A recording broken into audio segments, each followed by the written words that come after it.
guys, welcome back to my channel. So good to have you here today. Like, you guys are the real MVPs. Thanks for your views, your like, and your subscription.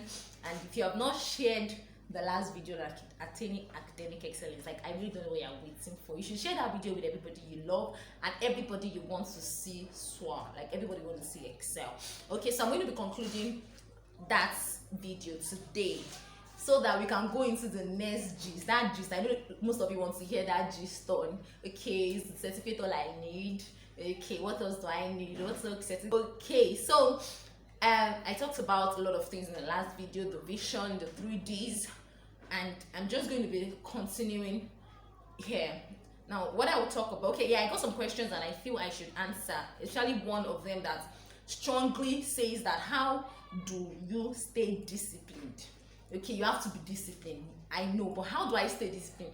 And I'm going to share my own, what works for me. You know, one key thing that helps me stay on track is that I write down my goals. I know what I want to achieve. For every step, everywhere I find myself, I write goals. And so when I have those goals, I have those goals close to me, such that I go through them. So for every time I see those goals, there is a like I am re-energized. You know, it just keeps me on my toes. Like, you want to achieve this, so you can't do anything else. You just have to give your best. So writing goals work for me. And remember, I talked about vision in the last video. When you have visions, write it down.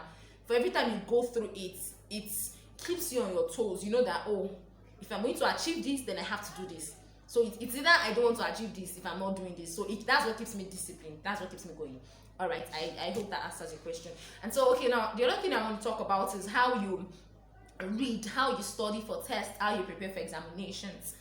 What I used to do that works for me, especially when it comes to assimilation, how best is when I read, I try to write things down. I don't just read. I see people that read and they're not jotting anything. I wonder, like, how do you do that? For me, it doesn't work. If I read, and even aside school books now, anything I'm reading at all, I love to jot, because as I write things down, I comprehend better, I assimilate better, and I'm able to remember.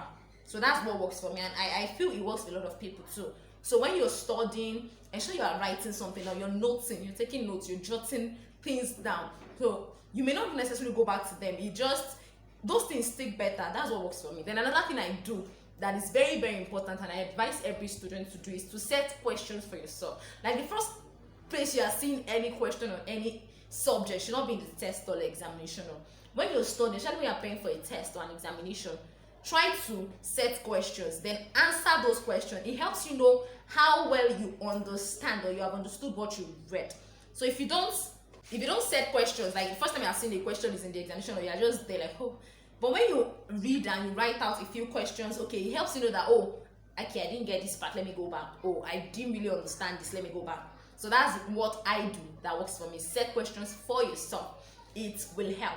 Set questions. You know, sometimes you, especially when you work with the Holy Spirit so well, like, I just setting questions, and it has happened to me several times. Like, I set questions for myself, I solve it with some of my friends, and in the examination, I'm seeing those same questions, and I'm like, God, what was that? Like, you just gave me the lecturer's questions. So it works. It helps you know how well you've read. Then the very most important thing I am going to talk about in this video is never put God aside. You can't do it by yourself. I've seen people tell you, I'm in school to read, to get the grades, I don't have time for God.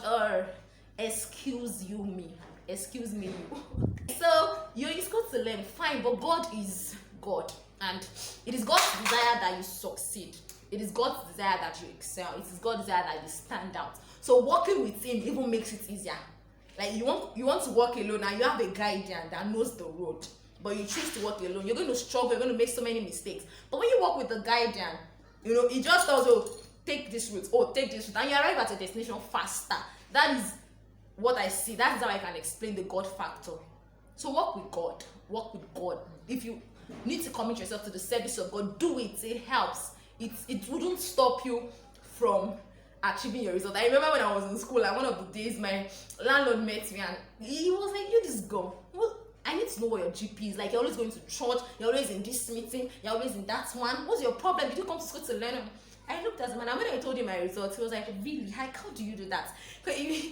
But it just tells you that serving God is never an excuse for failure. God is not a mediocre. He's an excellent God. Imagine God working on, he worked for 6 days before he even thought of resting. Some of you would have felt like, oh, let me do 2 days on, 1 day rest. But God worked 6 days stretch, was working. So serving God would never be a reason to fail. It is never a reason. So it is you, whether there are other things you're not doing well, if you're serving God and it's making you fail. So put God first, love God, serve God, and you're going to get the best of the best, because that is the summary of my testimony. God gave me. There are times I write the exams and I know that, see, this exam, God, you fucked up, you didn't do it well.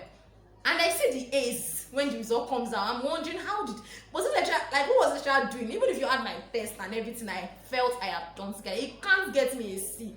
But here is the A staring in my face, like. So those are places I know that, see, God, this is just you. So it can never be just by your effort, by strength, no man can prevail. Yeah, I remember I said I was going to talk about those that are already in the race. You're in your 3rd year, your 4th year, even your 5th year, and you're like, what can I do? Oh, let me just graduate. The results is not just matching up. Let me tell you something, that certificate is never going to determine your destiny. It will not be an hindrance to you. That is not all there is to you in life. So if sincerely, you know that you did your best, or maybe earlier you made mistakes and then you realized and you tried making up, but it wasn't just making up. Understand that, okay, fine, I'm here now, but this certificate will not define me. This is not all there is to me in life. So don't be depressed, don't be weighed down, don't feel like you're a failure. You're not a failure, that is just the face of your life. There are so many faces to your life. The fact that you didn't graduate well in the university does not mean that is the end of your life. In fact, it doesn't mean that you can't go for a PhD or a master's degree and graduate with a distinction. So that is not all there is to your life. Life is in phases, and we can always rewrite our stories. Okay, so, but at the same time, there are still things you can do to improve and make it better. Look at what went wrong. What am I doing wrong? Am I studying by myself? Do I study with people? What am I assimilating? What am I doing wrong? So recognize what you're doing wrong and try to do it right. Try to leverage on friends. You can do study groups. Study groups help a lot. Do study groups. Meet with people that are better than you. Some people, I know people that when lecturer teaches them, like, they don't get anything.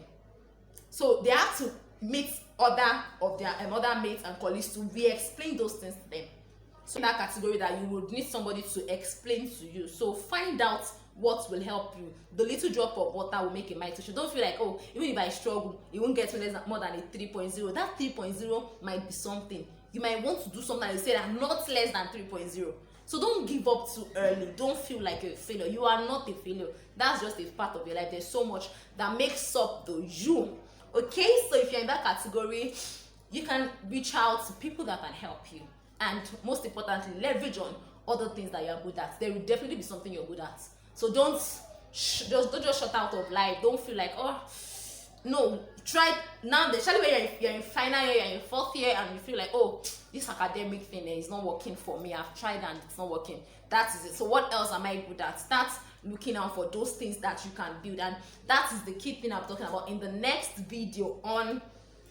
Yeah, what else? You need more than a degree to excel in life. Let me tell you the truth. See, school is a very long word, the outside word. I understood better when I came out, and I'm like, oh, really? So this is what they've been screaming and telling us. So I would be talking about that in the next video. The certificate is not all you need. The certificate is very, very important.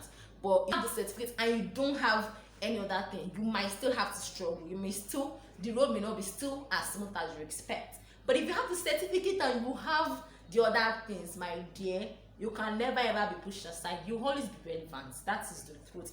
Okay, so thank you for joining. Thank you for watching. Thank you for listening. Keep sharing. Keep liking. Keep subscribing. Share this. I love you so much.